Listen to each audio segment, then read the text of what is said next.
12 tahun keistimewaan ini kita punya tema namanya Andakara Kertara Harja.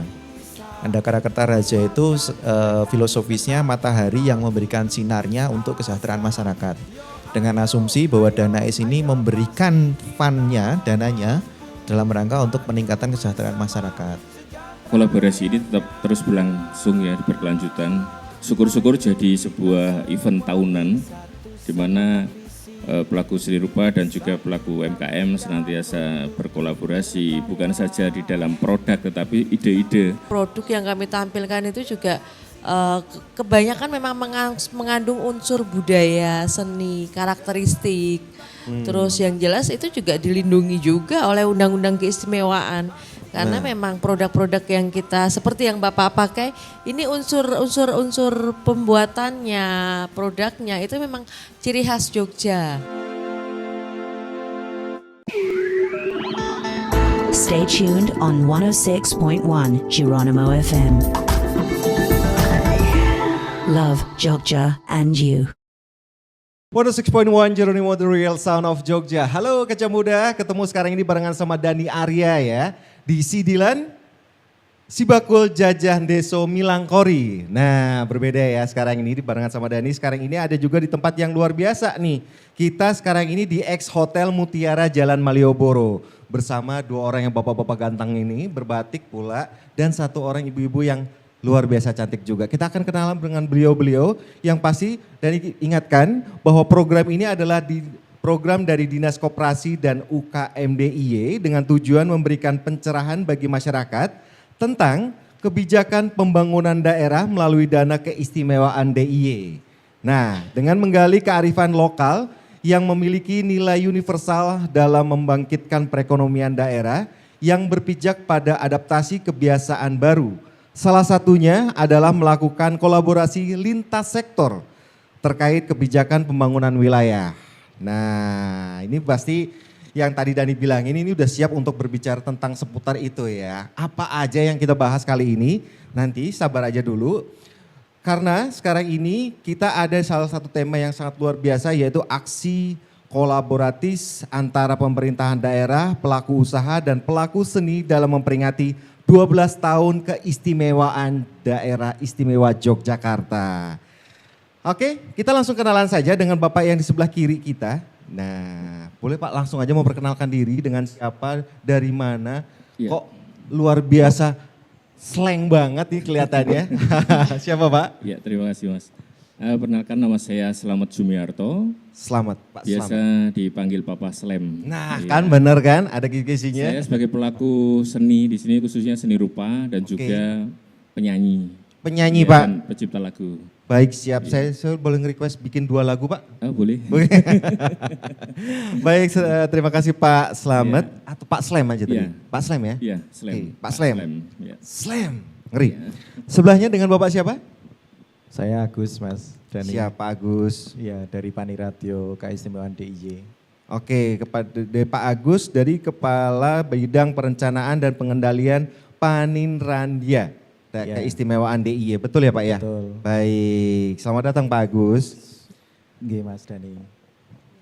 Oke, Dengan saya Ibu- Eli. Bu Eli, halo apa kabar Ibu Eli? Baik banget. Iya, Ibu dari mana Bu? Oke, aku mewakili dari Koperasi Java Paramaniaga yang selaku berkolaborasi dengan Dinas Koperasi UKM DIY dalam mengembangkan atau mengelola UKM-UKM binaan Provinsi DIY. Oke, siap. Nah, kira-kira kita akan ngebahas apa aja dengan mereka bertiga ini.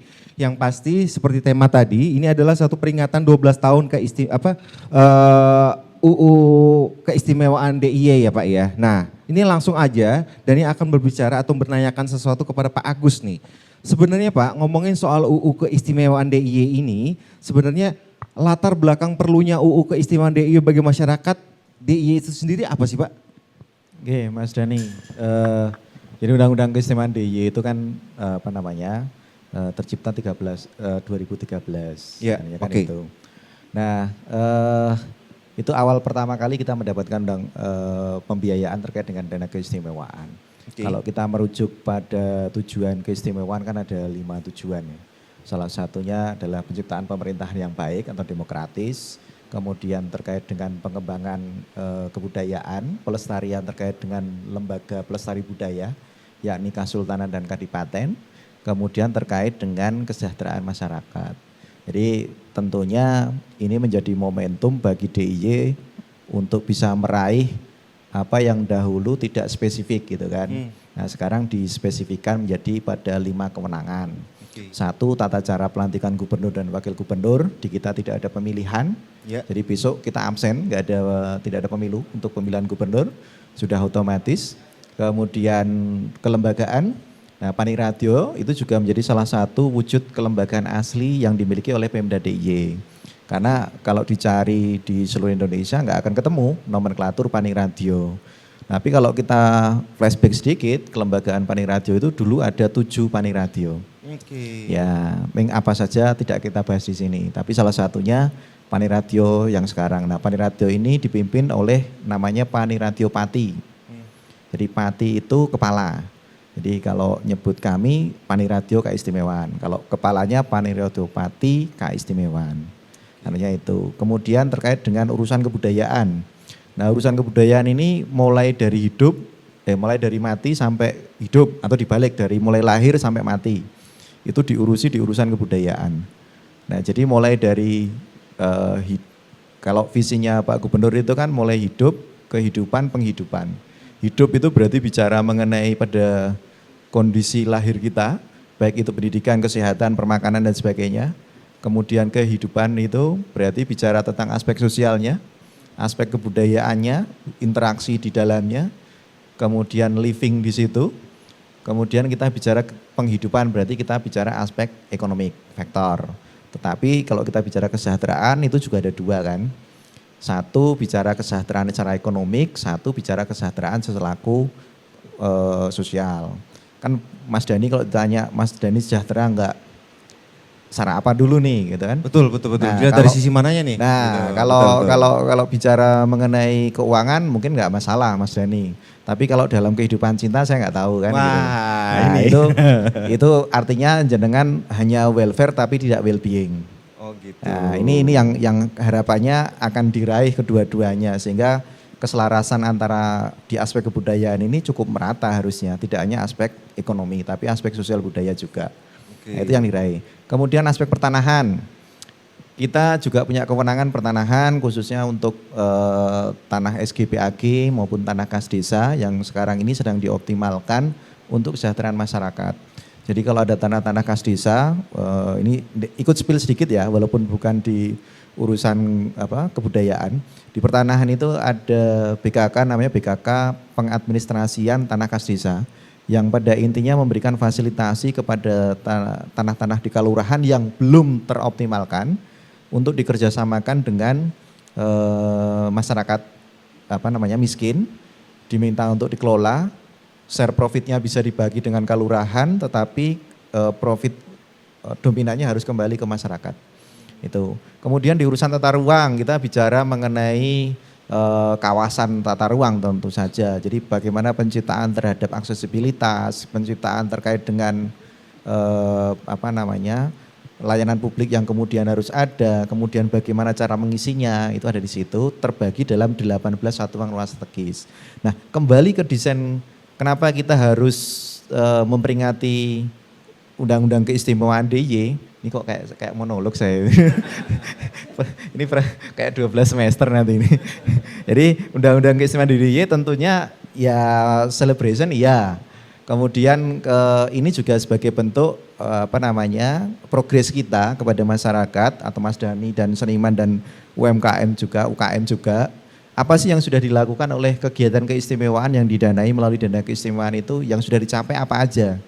Nah, dengan momentum ini ya kita harus menunjukkan produk-produk yang dipakai untuk ini. Karena memang saat ini kita juga masih berupaya agar menghilangkan tepisan terhadap dana is itu kemana, dana is itu dipakai untuk apa.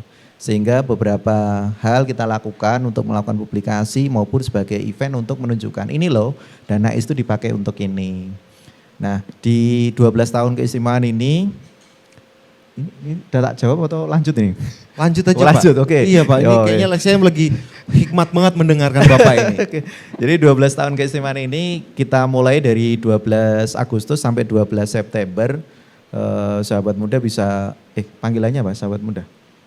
Kanca muda. Kanca muda. Kanca muda bisa mengetahui dari IG kita. Jadi setiap hari ada daily event yang kita share. Mulai dari 12 Agustus sampai 12 September, kebetulan udah mau selesai. 11 Agustusnya waktu itu kita launching di Tonegoro, Banjaroyo, Kapak Paneunya mana ya sana itu? Wadah, gak lupa saya. Kulon Progo itu. Nah di sana itu kita launching, kenapa kok di sana? Itu juga merupakan kawasan yang kita desain sebagai kebun durian, dilengkapi dengan fasilitas ada embung, ada jogging tracknya, sudah pernah dipakai untuk fun run di sana. Kemudian ada amphitheater dan saat ini kita lengkapi dengan adanya kesenian namanya bentrongan. Itu perform setiap bulan purnama, tapi hati-hati nanti jadi serigala kalau anu. Nah itu perform di sana, itu cukup menarik. Ada kawasan duriannya, ada UMKM yang dikelola di sana, UKM nanti Mbak Anu mungkin bisa nambahkan. Di sana itu ada pengelolaan terkait dengan bunga duren. Yang selama ini bunga duren itu ya sudah rontok selesai. Tapi di sana diolah menjadi berbagai macam varian produk makanan, mulai dari keripik, soto, kemudian ada es krim juga. Kalau es krim wajar ya, kalau keripik terhadap bunga durian kan jarang. Nah dilaksanakan di tanggal itu, launching di 11 Agustus, 12 Agustus kita pembukaan pameran di Hotel Mutiara ini. Jadi di lantai 1 kita pakai untuk UMKM, lantai 2 dipakai oleh temannya Pak Slamet dan kawan-kawan ini dipakai untuk pameran seni rupa ya. Nah itu yang kemudian kolaboratif. Jadi memang kami mendorong kolaboratif antar OPD, antar sektor untuk bisa membuat sebuah event yang ya saling mendukung.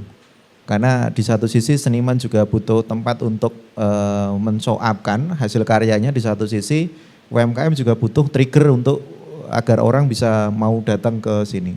Nah Hotel Mutiara ini juga kita kelola menggunakan dana keistimewaan. Ini akan didesain menjadi UMKM, kalau bahasanya teman-teman koperasi itu UMKM yang naik kelas. Nah kenapa harus UMKM yang naik kelas? Karena kalau kita bicara branding gitu ya, saya sebenarnya kurang serk kalau kemudian kita bicaranya itu UMKM. Ya sudah, kalau itu sebuah produk yang produknya di ya sudah, tidak perlu di branding dengan UKM gitu. Kalau di produk dengan UKM itu kayaknya langsung downgrade gitu loh.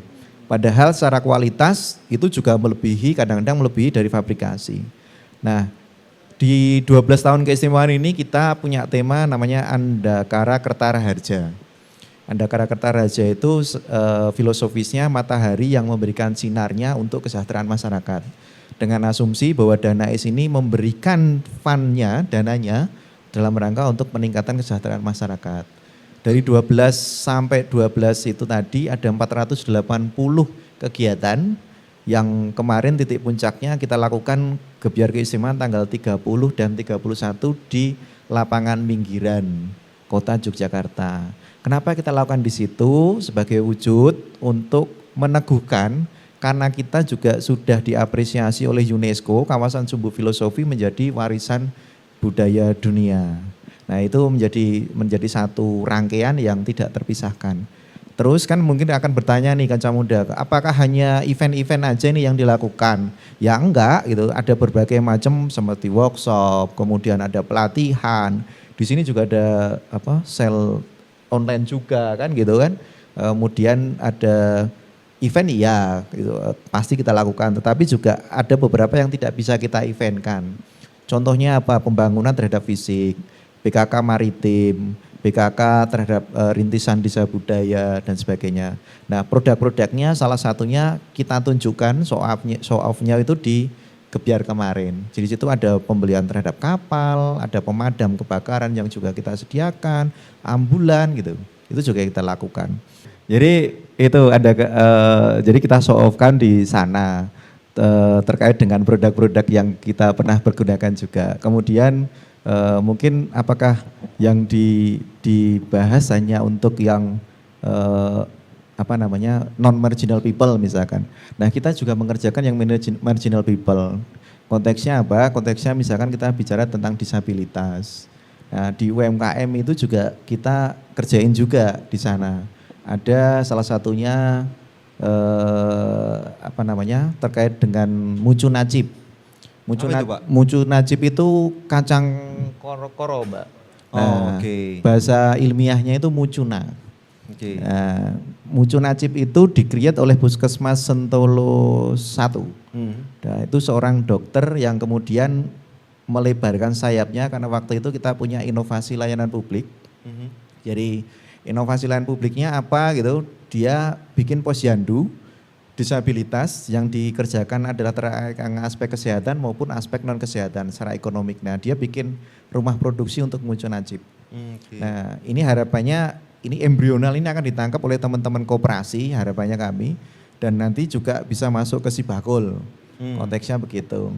Nah ini kita lakukan di aspek seni Pak Slamet ini juga biar tahu juga kita ada mobil keliling yang difasilitasi dari Dinas Kebudayaan DIY untuk teman-teman difabel dalam rangka untuk apa namanya membantu motorik halus ya.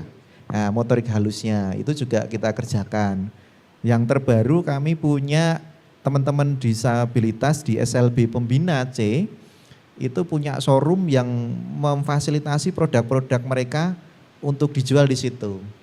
Wow. Ya, ini harapan kami. Kenapa kami di SLB Pembinase? SLB Pembinase tahu nggak Mas? Apa itu Pak? Depannya mie ayam, boleh nyebut merek nggak ya? Tit itu. Di sebelah mana ya?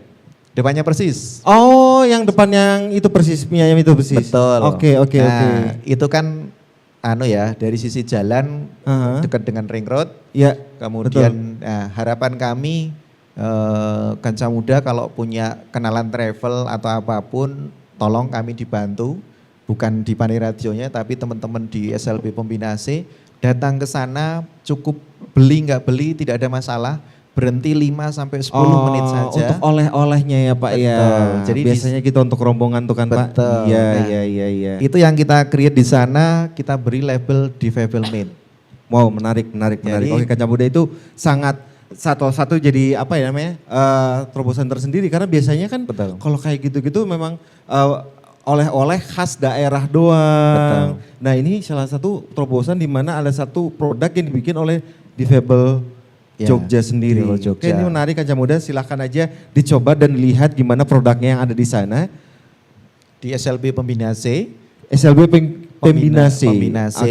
Itu ada di barat terminal Giwangan gitu, depan mie ayam yang terkenal itu gitu. Nah di sana mampir gitu, nanti ada merchandise kecil gitu yang sudah disiapkan, juga ada baju juga, ada bermacam batik juga, ada batik yang khas yang mereka bikin dari. Itu mereka bikin sendiri Pak? Iya. Semuanya? Iya. Oke. Dan di sana ada tempat workshopnya juga jadi itu kayak model distro ya malahan ya. Karena satu produk yang jenengan beli itu tidak akan pernah sama dengan produk yang lainnya. Karena itu tidak fabrikasi, benar-benar dikelola oleh mereka. Ini harapannya kami sih akan menjadi sebuah embrional untuk jadi mall difabel. Harapan kami begitu. Syukur-syukur nanti ada pendampingan dari teman-teman koperasi untuk bisa kita launch yang lebih besar. Tapi saat ini kami masih bikin secara embrional dulu untuk sana. Jadi beberapa aktivitas kita lakukan itu. Iya. Itu Mas menarik, Dani, menarik. Kreatif juga ya. Dan itu kita bisa melihat bagaimana caranya mereka langsung berproduksi, langsung kita datang pada saat kita datang di sana ya Pak ya. Melihat mereka gimana cara ngebikin untuk katanya tadi ada batik ya. Batik. Nah itu ekstrakurikuler di sana, mereka bikin batik. Saya lupa namanya ya. Jadi ada kayaknya menggunakan kayak bambu atau pelepah pisang ya modelnya kayak gitu itu, terus dicapin gitu modelnya. Nah, cuman saya lupa namanya, nama batiknya. Dan mereka punya kelas terkait dengan batik, furniture. Jadi saya juga sempat kaget loh, bener nih furniture, karosi mereka, tapi ya tergantung ketunaan ya. Ketunaan tertentu mungkin nggak bisa kalau masuk ke situ, tetapi ada ketunaan-ketunaan tertentu yang masih bisa untuk kemudian kita bicara furniture. Tapi kalau yang kecil-kecil, yang untuk apa kayak gantungan kunci, pin dan sebagainya itu memungkinkan bagi mereka untuk membuat. Menarik, bikin penasaran, kita langsung datang aja ke sana. Kita cobain dan kita coba promosikan ya Kanca Muda ya. Yaitu dia salah satu yang bisa dikatakan Jogja semakin istimewa adalah ini dia yang dimana kita punya satu produk dan langsung itu dibikin sendiri dan itu dari teman-teman kita yang difabel. Nah ini adalah keistimewaan salah satunya Yogyakarta. Oke Pak, tadi sempat ngomongin tentang masalah Hotel Mutiara ini. Kenapa sih yang dipilih hotel ini Pak? Yang pertama kita pasti ngelihat kalau kita mau bicara marketing penjualan kan pasti place. Oke. Ya di Jogja ini kalau tidak di Malioboro mana lagi tempat yang kemudian punya marketing yang Iya. secuil atau sekecil apapun event yang kita taruh di sepanjang Malioboro itu akan triggernya akan cukup tinggi. Sehingga ketika kita mau meningkatkan UMKM naik kelas, ya harus cari tempat yang memang harus berkelas. Kita selain Hotel Mutiara, kita juga punya Pasar Kota Gede yang ada di YIA, di bandara, cukup luas juga. Kalau kemudian kita bicara placement di sana, berarti bicara tentang sewa kan, cukup tinggi juga, tetapi harus kita hadirkan. Agar UMKM di kita itu juga kemudian punya tempat yang bergengsi untuk kemudian menjual produknya. Dan kalau kita lihat produk-produknya sebagaimana yang kebetulan saya pakai ini kan juga produk UKM juga yang ternyata nyaman juga dipakai gitu. Kemudian kualitasnya juga bagus, trendy lagi sekarang itu. Nah tadi kita sempat juga sebelum ke sini kita lihat yang di bawah itu. Cukup lumayan juga produk-produk yang di display, displaynya sudah bagus, packagingnya juga sudah bagus. Apalagi teman-teman di koperasi juga membingkainya sekarang pengawalannya dari depan sampai belakang, dari hulu sampai hilir. Mulai dari desain, packaging, kemudian mengurus macam-macam, termasuk juga ada fasilitasi terkait dengan si bakul. Jadi mau dikirim kemanapun tidak ada masalah. Ya. Langsung aja datang Kanca Muda ke X Hotel Mutiara. Jadi di sana kamu bisa melihat beberapa macam produk-produk UMKM kita. Ya, dan kalau misalnya nih Kanca Muda yang mendengarkan atau melihat ini pengen mendaftarkan diri, pengen dong coba ikut gimana sih cara pembinaannya kayak gimana. Itu memungkinkan nggak Pak kalau misalnya datang ke X Hotel Mutiara ini? Memungkinkan sekali karena di sini juga ada fasilitas dari teman-teman koperasi namanya kalau nggak salah temu bisnis juga ada pendampingan terhadap bisnis yang gitu. Jadi kalau mau daftar didampingin dulu nanti Pak ya? Ya, siap. Kalau mau masuk ke Sibakul kan tetap harus ada kurasinya. Oke. Ya, nanti teman-teman dari koperasi yang akan melakukan pendampingan terhadap itu. Oh gitu. Ya. Punya bisnis Mas Dani? Oh, saya pingin Pak. Oh, pingin. Saya pingin. Kepinginan sudah udah banyak sih, tapi perjalanan kayaknya belum. Habis dari sini Pak. Tapi harus punya bisnis dulu. Harus punya bisnisnya dulu. Nah ya kalau makanya baru itu. wacana kita teman-teman koperasi juga akan bingung. Oke, siap. Pendampingannya nanti pendampingan maya kan. Nah ini ya. makanya habis dari sini, Dani mau muter, mau lihat kira-kira apa yang bisa cocok buat Dani. Nanti dilihat juga dari pembinaan, mungkin bisa tanya-tanya sama ini ya Pak ya, mentor-mentornya, bisa katakan mentor-mentornya Pak ya? Ada mentor-mentornya juga, dan ada kelasnya juga. Ada kelas? Ada kelasnya juga, gitu. kayak digital marketing, itu ya. ada kelasnya juga. Nah kami memfasilitasi juga terkait dengan pelatihan-pelatihan itu. Pengurusan BIRT itu juga kemudian difasilitasi juga dari teman-teman koperasi. Jadi kalau orang seperti saya ini misalkan, saya tuh kepingin mungkin kalau dikatakan ada modal ya alhamdulillah sedikit ada modal, keinginan sudah menggebu-gebu, tapi apa item yang dipilih itu bingung gitu kan, terus bagaimana sih takut mau melangkah mau misalnya nih saya mau jualan bolpen ini tapi takutnya salah nih pasarnya gimana, pembinaan apakah sampai situ Pak? Pembinaan marketingnya iya, jadi segmen pasarnya harus yang mau disasar seperti apa, kemudian packagingnya harus bagaimana, cara masaringnya seperti apa. Karena kalau kita mau bicara mengenai penjualan itu kan kita harus pahami dengan produk dulu, tapi nanti mungkin Bu Eva yang lebih familiar ini. Ini beliau nanti malah nganggur nih kalau semuanya yang jawab. Oh iya siap. Anu nih. Kalau begitu langsung aja kita todong Mbak Eli ya, Mbak Eli kita akan ngobrol sama Mbak Eli dulu Kancah Muda. Nah dari Mbak Eli sendiri ini kontribusi yang tadi diberitahukan sama Pak Agus sendiri itu apa sih kontribusi dari UMKM di 12 tahun peringatan kita kali ini?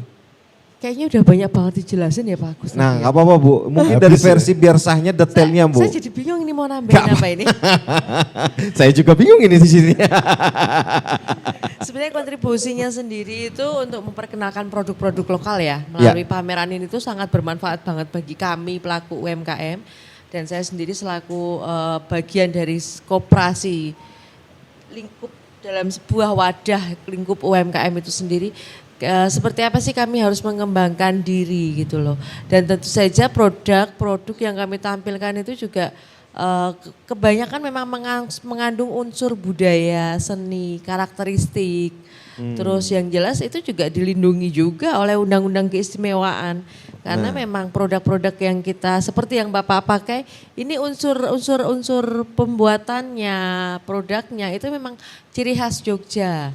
Jogja itu kan kalau batik putih, kalau Solo coklat ya. Nah itu jadi mungkin Kancah Muda baru tahu ya. Kalau Jogja itu putih hitam gitu ya. Iya, putih putih hitam. Kalau Solo itu adalah coklat. Nah mungkin kebanyakan di luar sana Kancah Muda pada bingung nih. Apa sih bedanya antara batik Solo dengan batik Jogja? Iya. Nah ini dia udah dikasih tahu sama Mbak Eli. Kalau Solo Jogja sendiri kan lebih ke sogan tuh sebenarnya. Lebih ke apa? Sogan ya Pak ya. Sogan ya. Sogan, kalau Solo lebih warna-warna sogan, coklat Oke. gitu. Mbak, ini kita kan lagi di Hotel Mutiara nih, katanya kan banyak. Kira-kira boleh tahu, boleh ini gak sih, ada penjadwalan gak sih misalkan nih, oh sekarang lagi temanya batik, all about batik nih hari ini sampai bulan ini. Misalkan itu all about batik, nanti kita beda lagi nanti untuk ini. Atau bagaimana Mbak untuk pemajangan dari teman-teman UMKM di X Hotel ini? Oke, kalau untuk acara sendiri, untuk event-event sendiri itu kita ada beberapa program event ya yang kemarin emang udah kita laksanain ya. Mulai dari lomba ide kreatif bisnis buat UMKM, mulai dari lomba bakul kreasi anak, terus mulai juga itu di sebelah sana itu ada kita menyediakan space khusus, tempat khusus buat para pelaku UMKM ini untuk belajar mengenai sosmed. Seperti apa sih kita berjualan di sosial media itu seperti apa, live streaming TikTok, Shopee dan sebagainya itu seperti apa. Nah itu yang kita gali di sini.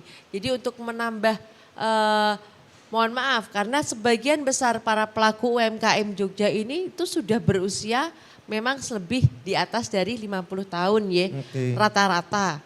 Saya enggak ini yang muda-muda banyak, tapi rata-rata itu di atas 45, di atas 50 itu yang kebanyakan memang gaptek Mas. Jadi kita berusaha untuk ayo dong Bu, kita rangkul gitu kan, kita rangkul, kita ajak kayak gitu kan. Terus cara mulai dari cara pembuatan akun, cara memasukkan foto-foto ke keranjang kuning dan sebagainya sampai dengan titik dia yang beliau itu nanti bisa live streaming kayak gitu, laku berapa di keranjang kuning itu ada, tinggal kita besok kirim-kirim. Nah sampai kayak gitu juga nanti kita ada program-program juga Mas. Ya oke, mungkin saat lagi kita bakalan melihat beberapa orang-orang yang live itu ada orang-orang di usia 50 tahun ke atas ya. Atas bimbingan dari Mbak Eli sendiri ya. Biasanya kan kalau misalnya yang mau nge-live itu yang muda-muda, yang cantik-cantik, yang ganteng-ganteng gitu ya. Yang atraktif besok ini dari Jogja semuanya Parubaya. Bisa loh, bisa dicek di IG-nya si Bifest, bisa di IG-nya Diskop, bisa di IG-nya Pani Radio juga bisa loh. Wah siap. Ada itu nanti. Iya. Nah menariknya tadi Mbak Eli ngomongin tentang masalah kurasi. Boleh dong dijelasin detail tentang bagaimana sih apa aja sih yang akan dikurasinya itu? Oke, untuk kurasi sendiri ya, kurasi itu sendiri kita mengandung beberapa unsur ya Mas ya. Mulai dari produk, kualitas produk, packaging. Itu untuk yang food. Kalau yang food jelas, itu harus sudah ada sertifikasi halal, PIRT, packagingnya oke, memenuhi standar quality control yang bagus. Terus ada menarik itu yang jelas. Terus kalau untuk fashion dan craft, dia dari quality control. Quality control dan memang kalau dari kita sendiri, dari Dinas Koperasi UKM Provinsi DIY dan juga kami dari Koperasi Java Paramaniaga selaku tempat untuk para UKM itu bernaung itu sendiri, itu mereka memproduksi produk itu limited edition Kak. Jadi satu seperti yang dipakai Pak Agus ini cuma satu, nggak ada yang lain. Seperti yang saya pakai Iya, juga iya, ini iya, cuma iya, satu iya, aja, iya, nanti iya. nggak ada yang lain. Oke. Saya soalnya memang only one loh Mbak. Oh, Iya. Yang dipakai Pak. yang dipakai Bukan kan Agus, Pak. Pak. Kalau Pak Agus pasti one and only. Oke. Jadi itu ya. Nah sebenarnya tadi ngomongin soal Mbak Eli mendapatkan ataupun menemukan beberapa UMKM kita gitu ya. Yang dimana itu adalah yang sudah parubaya ya. Dalam arti 50 tahun ke atas. Aku rasa Yogyakarta yang sangat terkenal dengan kota pelajar, kota mahasiswa, 100 meter sedikit semuanya ada kampus dan banyak banget kos-kosan. Bagaimana caranya mereka-mereka ini untuk menunjukkan kepada Mbak Eli dan teman-teman nih, saya punya produk, saya orang Jogja. Boleh dong detailnya gimana Mbak dikasih tahu Mbak? Oke, seperti yang kayak kemarin ya, ada satu program yang memang dibuat dari kita juga, itu namanya kreasi ide bisnis UMKM. Kreasi Ide bisnis. bisnis UMKM. Ya, Oke. itu tujuannya buat apa sih? Tujuannya untuk memajukan si UMKM tersebut. Misalnya nih, kemarin ada yang ide bisnisnya itu tentang gedebok pisang. Ada juga yang ide bisnisnya tentang menggali kelapa, tempurung kelapa. Ada Jadi juga tepung yang kelapa lain. itu bagaimana caranya kita ngegali untuk Nah, mendapatkan atau produk Gimana bisa sih bikin produk-produk apa sebenarnya aja kalau gitu.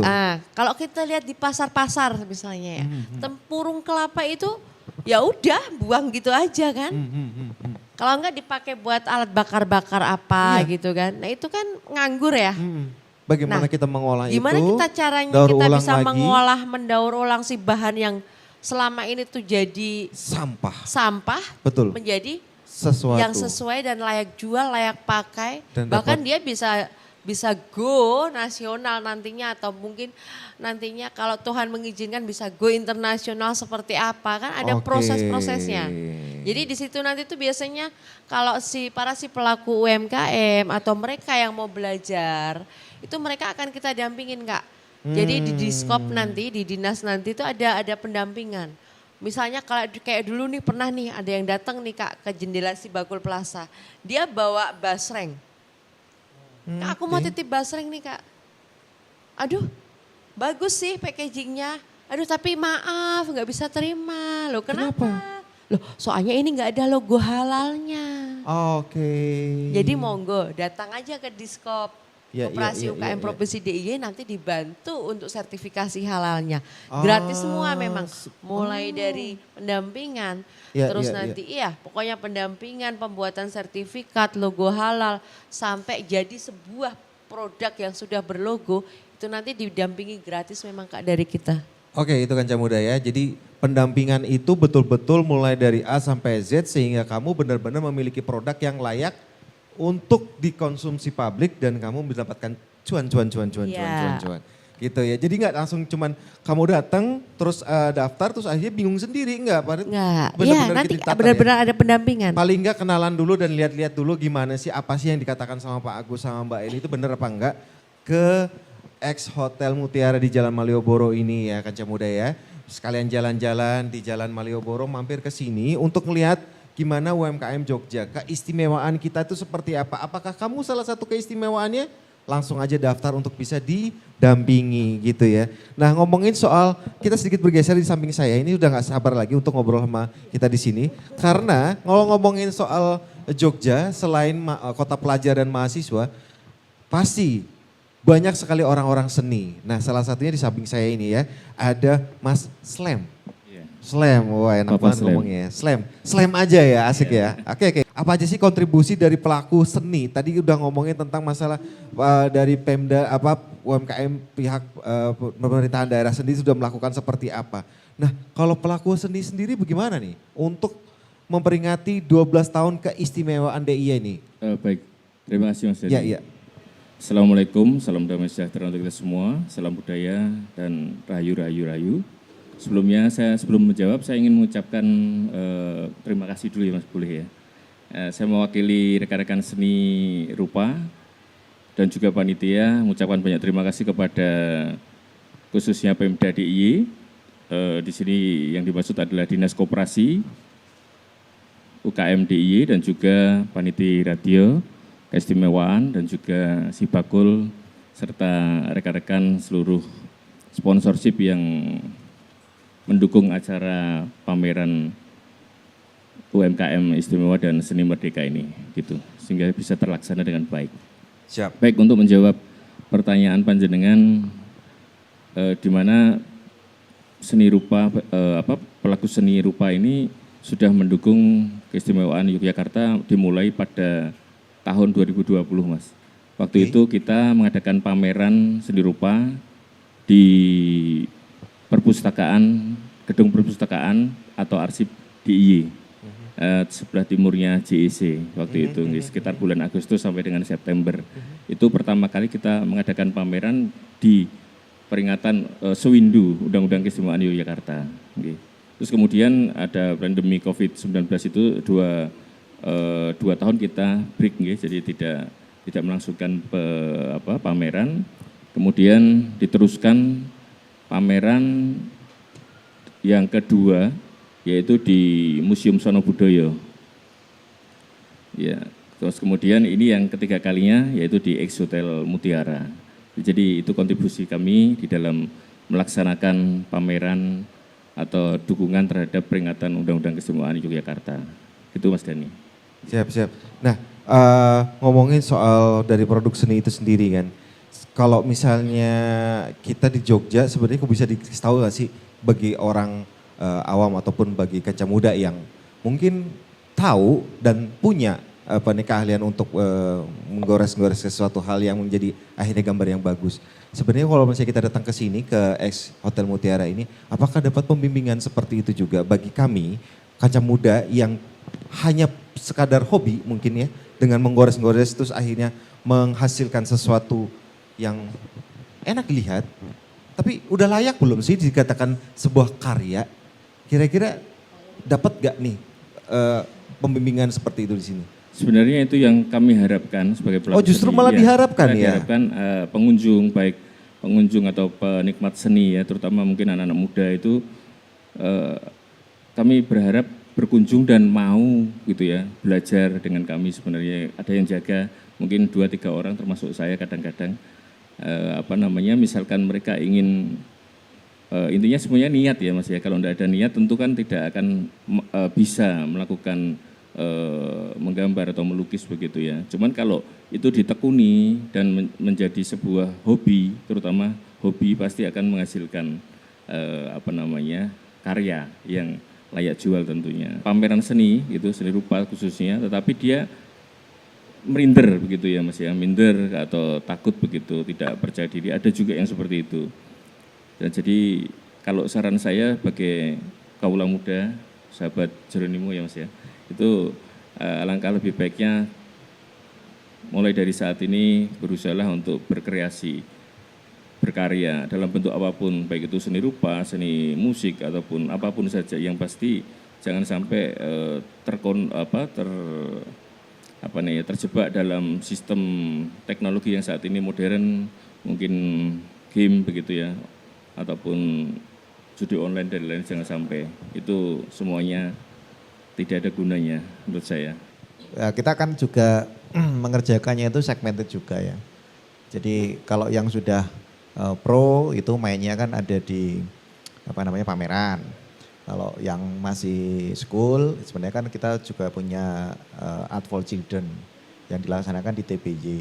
Nah, kembali lagi ke UKM, sebenarnya kami juga mendorong kolaboratif ini antara UMKM dengan seni.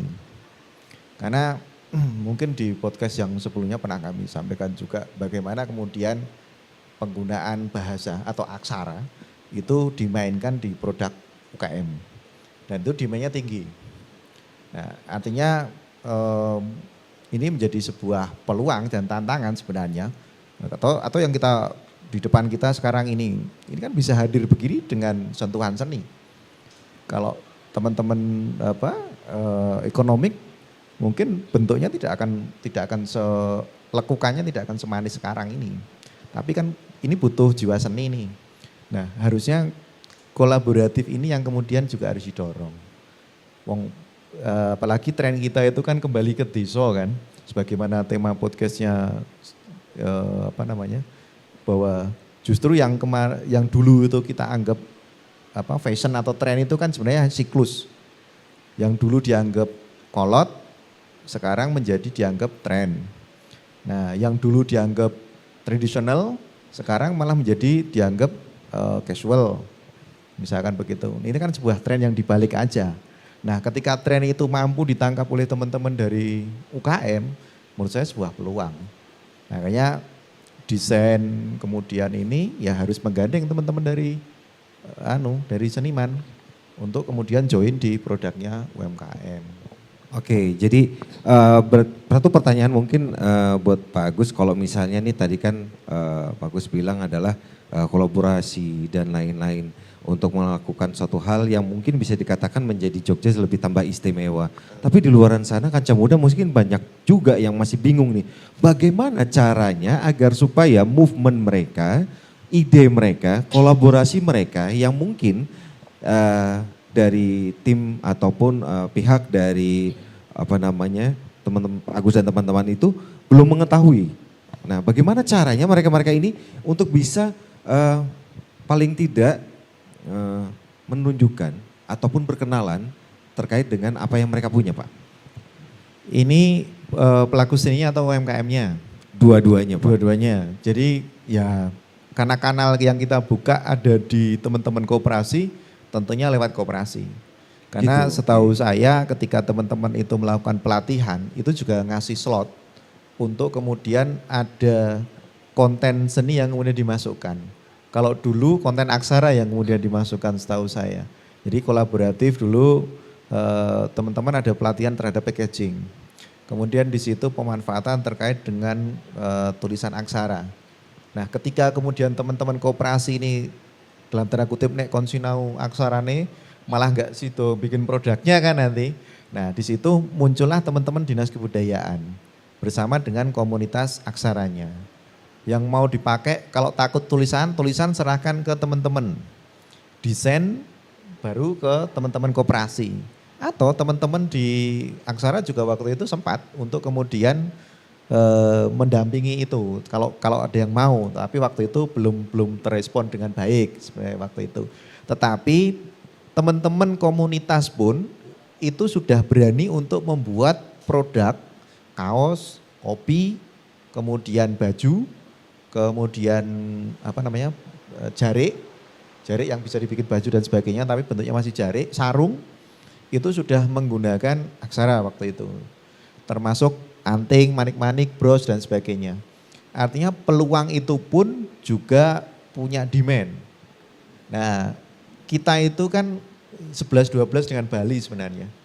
Segmen kita lebih ke industri kreatifnya dan di sini mencetak industri kreatif itu.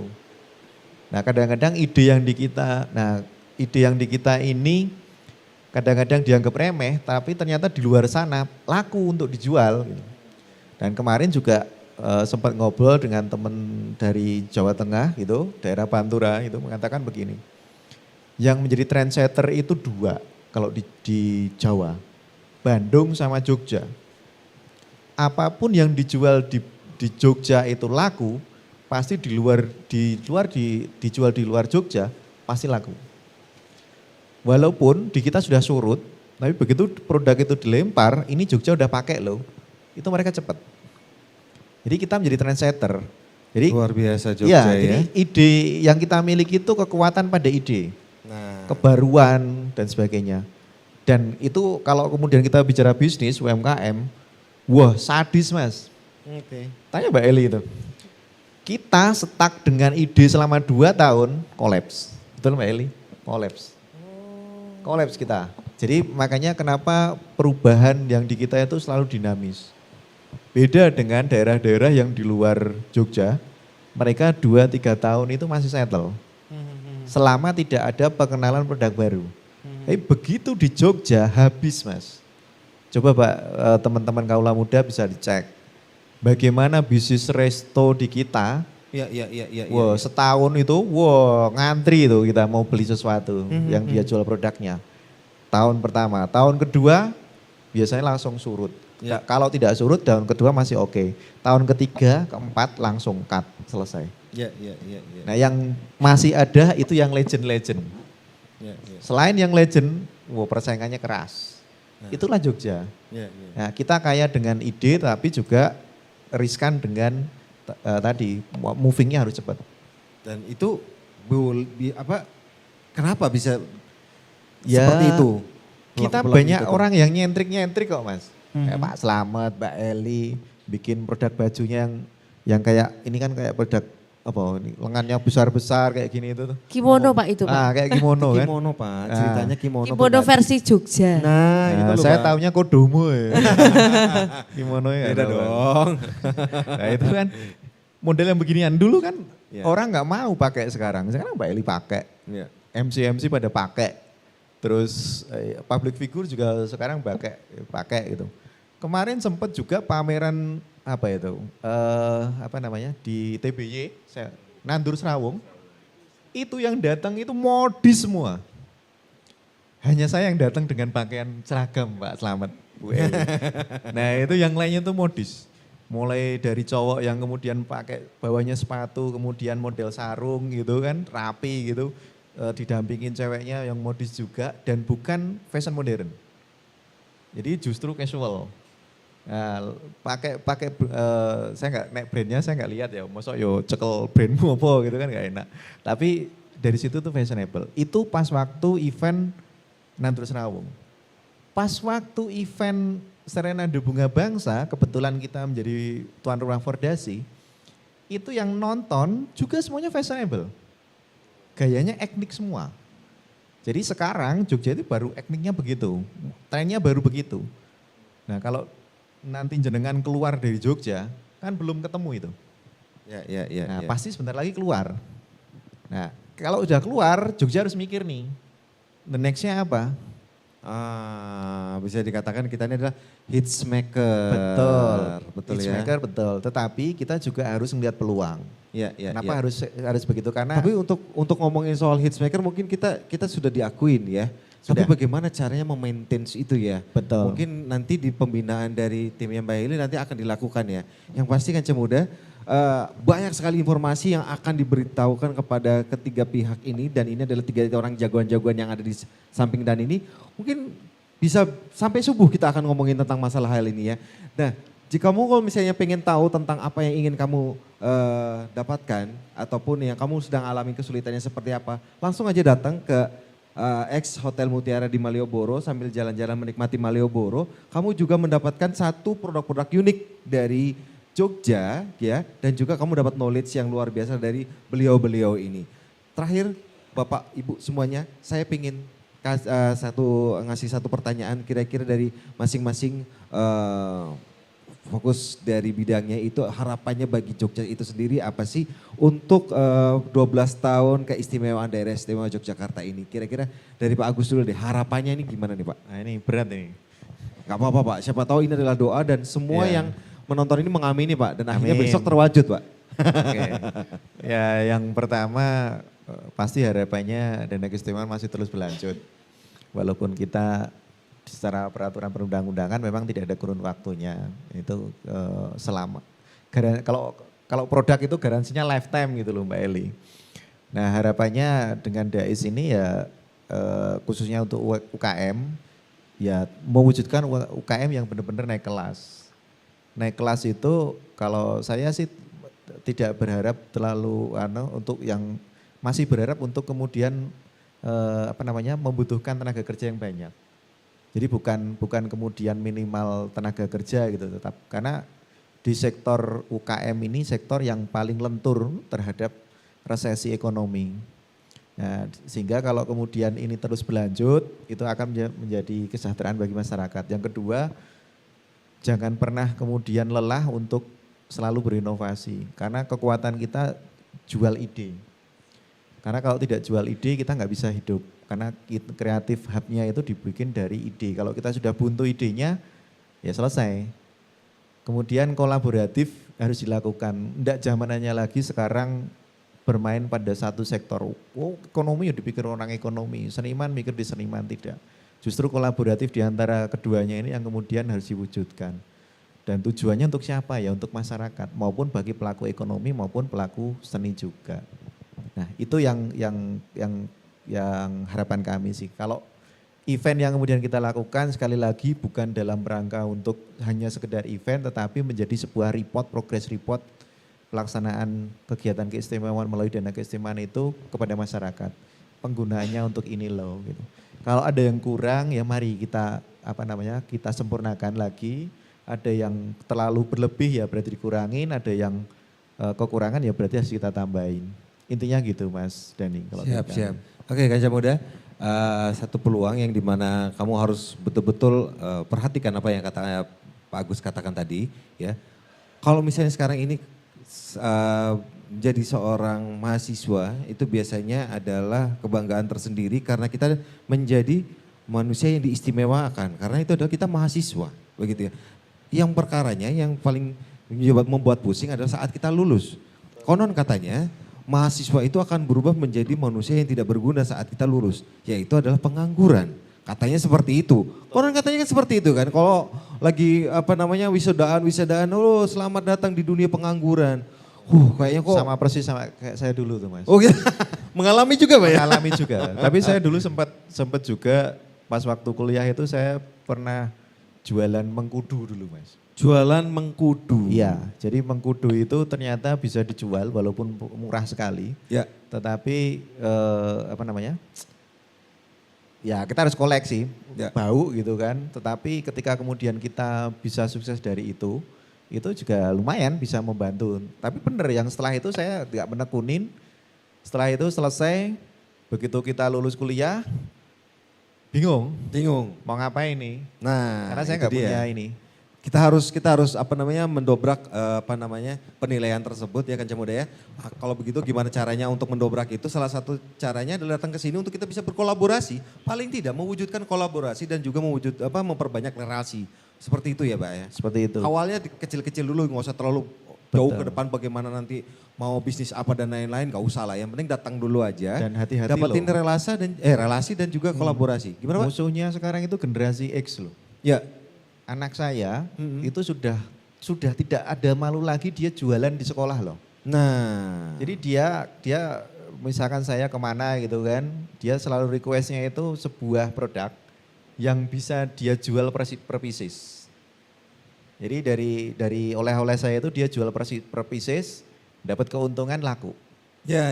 Dan jadi proses bisnis itu sekarang untuk anak-anak yang usia generasi X itu sudah mulai ditanamkan. Dia tahu mana yang disukain temannya. Iya, memang betul. Gitu. Betul. Jadi itu dia Kanca Muda ya. Jangan sampai kamu kamu meninggalkan ataupun kelewatan terkait dengan peluang yang bisa kamu coba manfaatkan. Datang ke sini untuk mendapatkan pembinaan dan juga kurasi dari teman-teman yang ada di depan Dani ini. Selain dari Mbak Eli sekarang untuk harapannya dari UMKM sendiri. Ya, makasih. Untuk harapan sendiri ya, untuk harapan kita sendiri ini lebih banyak lagi ya dikeluarkan kebijakan yang mungkin yang berpihak kepada kita pelaku UMKM. Ya Pak nggih. Mumpung Ya, ada tentunya- orangnya Mbak ya. Udah saya lihat dulu dong. Iya. Terkait dengan penguatan sistem sistem perkembangan keekonomian pelaku UMKM itu tersendiri. Karena kita sendiri itu terbatas pada pemasaran. Itu yang satu ya. Kendala kita, tantangan terbesar kita itu tuh pemasaran Kak. Jadi kalau pemasaran dan keterbatasan akses itu sih sebenarnya. Oke. Tantangan kita buat kita para Tolong pelaku Pak Agus UMKM itu. diperhatikan dan mudah-mudahan bisa direalisasikan. Ya, udah kode-kode loh dari tadi Mbak Eli. Udah langsung ngelirik saya ya Mas. Kita punya Sibakul loh Mas. Gimana? Kita punya fasilitasi Sibakul itu hampir 3 miliar lebih dalam rangka untuk meminimalkan ongkos pengiriman, Ya. sehingga biar teman-teman itu punya daya saing dalam penjualan. Iya. Itu juga sudah kita lakukan. Siap, Itu siap. udah kita rasakan kok Mas. Kalau Siap. itu sudah kita rasakan Pak, iya. Siap, siap. Ada kerjasama dengan kantor pos, jadi pengiriman gratis ke seluruh Indonesia Wow. melalui Sibakul. Juga kita ada Mas Dhani mau program dikirim? masuk, iya, masuk program Market Hub. Terus ya. dari Sibakul sendiri, kita dari Dinas Koperasi sendiri mencetuskan program Jendela Sibakul. Ya, Kalau di Jogja sekarang store-nya ada di Plaza Malioboro Mall, lantai dasar. Seingat Gitu. saya belum ada Pemda se-Indonesia yang memberikan kebijakan ongkos kirim. Itulah istimewanya Jogja. Mudah-mudahan nanti nggak cuma di Indonesia, sampai ke luar negeri. Sudah, itu Sudah, dicatat tuh. Tak Sudah catat loh. ini ya. Soalnya kemarin yang dari Australia itu dia bayar sendiri karena mungkin karena yang bersangkutan itu terburu-buru kali ya. Nah, itu dia karena tidak adanya informasi, jadi nggak tahu tuh. Ada ongkos kirim itu kita fasilitasin sampai pengiriman ke luar negeri. Sampai ke luar negeri Tapi Kaca dengan Muda. catatan dia harus menjadi member Sibakul ya. Nah, Jadi itu tidak dia. semua UKM kemudian Ya, ya, free ya. gitu enggak. Iya dong, harus menjadi ada member. keistimewaan karena adalah keanggotaan itu untuk segera dibina dan juga akhirnya difasilitaskan. Oke, terakhir Pak Slamet, kira-kira dari pelaku seni harapannya seperti apa untuk 12 tahun keistimewaan DIY ini? Ya, harapan kami sebagai pelaku seni rupa, kolaborasi ini tetap terus berlangsung ya, berkelanjutan. Syukur-syukur jadi sebuah event tahunan di mana pelaku seni rupa dan juga pelaku UMKM senantiasa berkolaborasi, bukan saja di dalam produk tetapi ide-ide. Mungkin kami juga bisa memberikan saran ide kepada rekan-rekan pelaku UMKM atau UKM. Intinya kerjasama ini, intinya harapan saya kepinginnya tetap berlanjut dan disupport tentunya oleh dinas ya Bapak ya. Seluruh dinas yang terkait yang benar-benar mensupport kami seperti itu. Karena jangan sampai generasi muda setelah kami ini kan kita masuknya generasi X, kemudian nanti ke depannya Z dan Alpha, ini jangan sampai hanya seperti yang tadi saya sampaikan terfokus terjebak kepada modernisasi. Di sini adalah teknologi. Karena menurut kita mungkin ini baik, tetapi dampak buruknya ini sangat berbahaya sekali. Jadi kita butuh dukungan supaya generasi ini lebih kreatif Mas. Jadi supaya misalkan setelah lulus kuliah nanti jangan jadi pengangguran seperti tadi, harus butuh generasi yang punya ide-ide berlian untuk bisa menciptakan karya-karya. Tidak terbatas apapun itu, baik itu seni rupa, sekali lagi musik, apapun ya, batik dan lain. Jadi yang pasti jangan takut juga untuk mencoba menciptakan sesuatu atau membuat produk sesuatu, tapi misalkan gagal pun coba lagi dan coba lagi, jangan menyerah begitu. Karena bagaimanapun pesan saya jangan mau jadi budak, tetapi jadilah pengusaha, jadilah pencipta begitu ya. Kalau budak kan maaf, kalau kita berbicara gaji ya di DIY seberapa tahu kan gitu, per bulannya berapa tahu. Tetapi kalau kita punya usaha sendiri, walaupun itu kecil, walaupun itu hasilnya atau keuntungannya sedikit, tetapi kalau kita tekun saya yakin akan menjadi besar, melebihi pegawai begitu Mas Dhani. Siap, itu dia. Oke, Kaca Muda, pengangguran adalah mindset. Jadi kalau misalnya kamu merasa dirimu pengangguran, berarti mindsetmu yang harus dirubah. Seperti kata bapak dan ibu ini, ya, yang ada di samping Dhani ini, kemauan kamu untuk merubah mindset kamu datang ke sini dan juga memberanikan diri untuk melangkah satu langkah kamu ke depan dan juga mencari satu hal yang baru. Ada apa? Langsung aja datang ke X Hotel Mutiara yang ada di Malioboro. Baik, kalau begitu terima kasih sekali lagi. Dhani ingin mengatakan bahwa di mana ini adalah memperingati 12 tahun keistimewaan Daerah Istimewa Yogyakarta, menjadi momen untuk lebih mendalami dan juga menghargai kekayaan budaya kita, serta untuk memperkuat komitmen kita terhadap pelestarian keistimewaan Daerah Istimewa Yogyakarta. Salah satunya adalah melakukan kolaborasi lintas sektor terkait kebijakan pembangunan wilayah di Daerah Istimewa Yogyakarta. Gitu ya kesimpulannya. Baik, terima kasih Pak Slamet, Pak Agus, Mbak Eli. Kita ketemu lagi kapan-kapan. Iya. Kaca Muda terima kasih untuk waktu dan juga kebersamaan kita. Yang pasti kita akan ketemu lagi di episode berikutnya masih di Sidilan Si Bakul Jajah Desa Milangkori. Ya, dan di pamitan kita ketemu lagi episode minggu depan. Love Jogja and you. Bye-bye. 106.1 The real sound of Jogja. Geronimo FM.